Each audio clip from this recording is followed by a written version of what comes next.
Questions in English? If you could raise your hand, please. First question. Congrats on the win, Roger. I was wondering if you could just talk a little bit about the start to this year, because it's starting to look like 2006 again. I mean, it's really an incredible start for you. Yes, I agree. It's been great. I don't remember what was my best year. I think you were 16-0 in 2006, that start. Yeah, and I was, I guess, probably on that run that ended here also, when I won a lot of matches. But yeah, I mean, look, it's a totally different year, many years after. So I can't even remember one match that I played in that time, except the Kanyas match that I ended up losing, and then I lost him again in Miami. So yeah, I'm just happy that Hopman Cup went as well as it did. You know, it started off great. Felt like I found my range, my rhythm early in the year. Usually pays off for me, you know, like the off season coming in.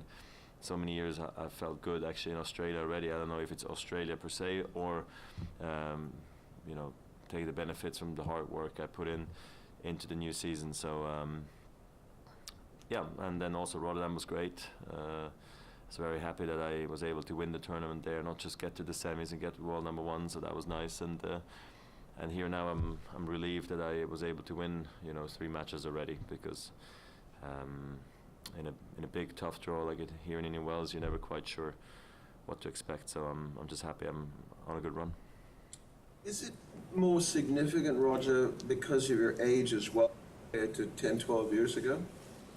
Yeah, possibly, but again, you know, I think it's more significant maybe world #1 at the age that I did it, rather than maybe the beginning of the year start. Sure, it's a great one, but you know how it is. You can't plan for these runs to happen. Either they happen or they just don't.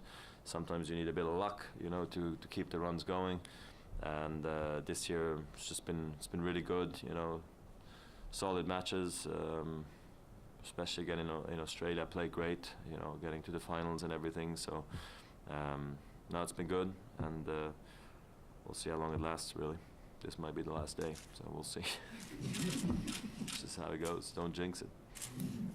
Roger, Chung had his troubles with his feet in Australia. Are you looking forward to having that match and going up against the next generation? Yeah, yes, that was tough, not to watch, but to see.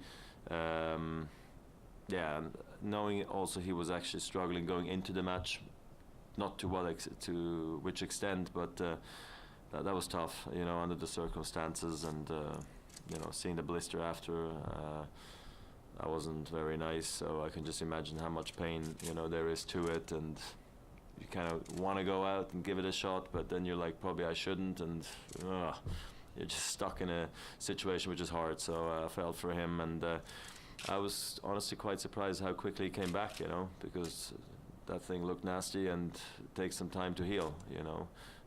So I hope he's okay now. He didn't come back too early, but he seems fine, and he played a great match today. So yeah, I'm excited to play against him tomorrow. With the talks about, you know, the ITF changing Davis Cup format for World Cup, ATP pushing for a World Team Cup, are you getting a bit concerned for maybe the future of the Laver Cup spots in the old calendar? Or we take 3 days out of the year, so don't worry about us, you know. I think it's a great event. I think the players really enjoyed themselves. I hope it's going to be forever successful. We have no guarantee, like no tournament really has, you know, except maybe Wimbledon, to be honest.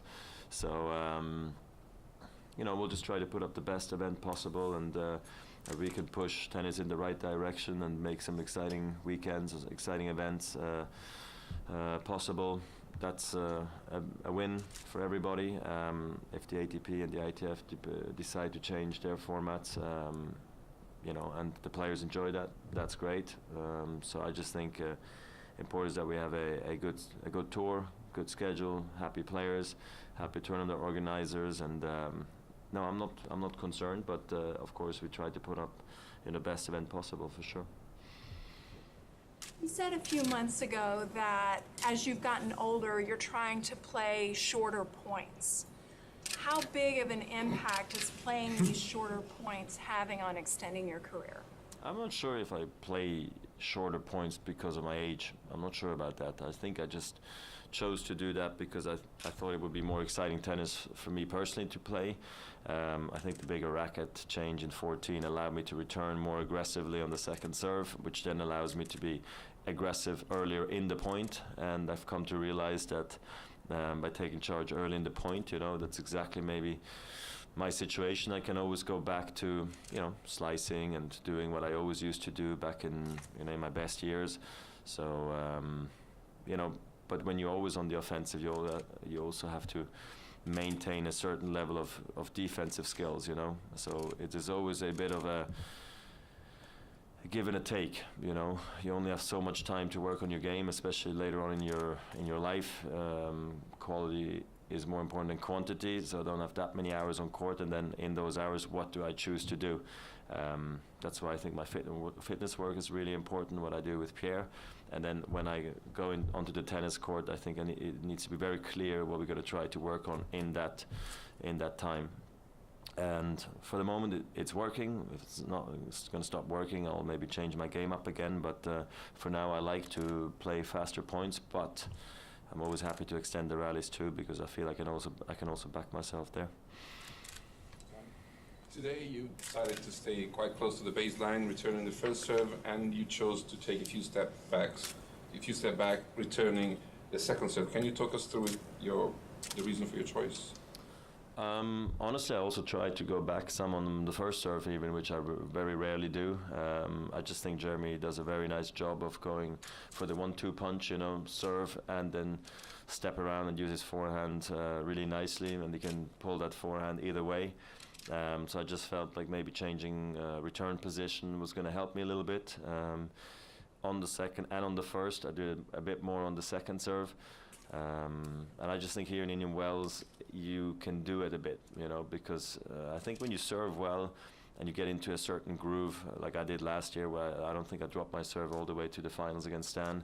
I don't want to say it's simple to protect your serve, but you just serve and you get the first shot and you dominate the rally from then on. Because even if you hit a decent enough return, it still seems to be in the slot for the server, and it's just hard to get out of the return and the next shot, and then, you know, you're on the run. So, and you need to win a lot of good points in a return game. But then it can also happen very quickly if you see too many second serves as a return player. You have chances. So I was just trying to mix it up and seeing what was working. But I think it was because of the swirly winds, in my opinion, that I was probably changing, and because of Jeremy's, you know, just good protection of his own serve. To be honest, I think it was tough to return today. More questions?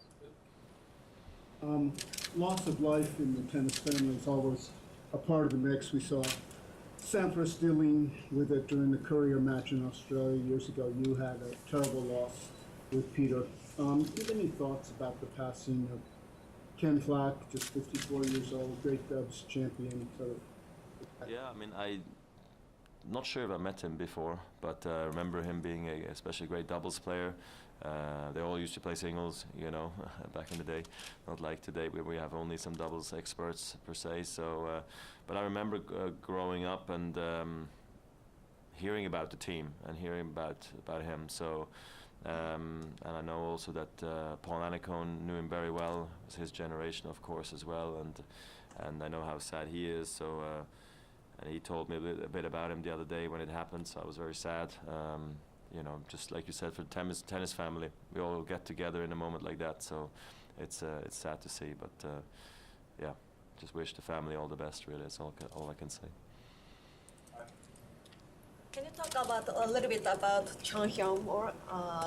Everybody says his play style is kind of similar to Novak, but do you feel the same way? And if you have talked to him before, what kind of guy he is? I don't know him well enough to tell you that I know him personally very well. It's been very short, you know, and nice, to be honest. Just like, hey, how you doing? You know, nice to see you. Congratulations, well done. Whatever, bad luck. If you lost or I lost, you know. So, No, but he seems like a nice guy, very level-headed. I think similarities to Novak's game are particular, or just mostly in his movement. You know, the way he's able to slide to his forehand and to his backhand with the open stance. You know, which not many guys do, or do it as extensively as Chung does. So that's the only similarity I see. You know, service motion, all the other motions are very, very different. It's a Chung motion, if you like. Nobody has that kind of motion, which I think is good. But I see where the similarities come from with Novak, and it's not a bad one to have, to be honest, because Novak has maybe the best footwork on hard courts we've ever seen. So it's just a question for Chung to see that he can maintain that level, you know, with the blister, with injuries over the course of the next 10-15 years, to make sure he stays injury free and doesn't get injured, you know, 3 months of the year. But it's highly explosive, it's highly impressive what he does, and I think he's going to be a great player. How good will still remain to be seen, but I have a lot of respect for him as a player, and I think he's going to be very successful. Roger, it's a Wednesday, late afternoon in the middle of the desert. You're playing to a full house. Can you talk a little bit about the fan base here in Southern Cal and how they support this event every year? Yeah, it's great. Sure, now the outside courts, you know, are not as busy as they were on the weekend, and there's also obviously less matches now. But to see center court packed with a great atmosphere, great.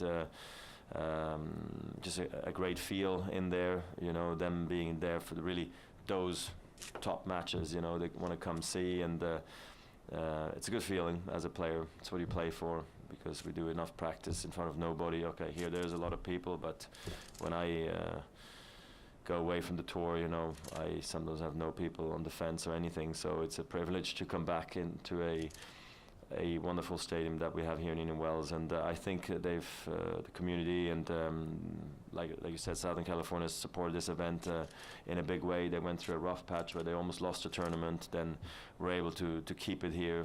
They found Larry, and he's taken it to the next level, so it's nice to see what has happened to the tournament. We, the players, enjoy it. We try to give back, and yeah, I think at this point everybody's very happy and very successful. Last question, Greg? Roger, just following on from what Carol was asking earlier regarding World Team Cup and Davis Cup and all that, you've been away from Davis Cup for a few years now.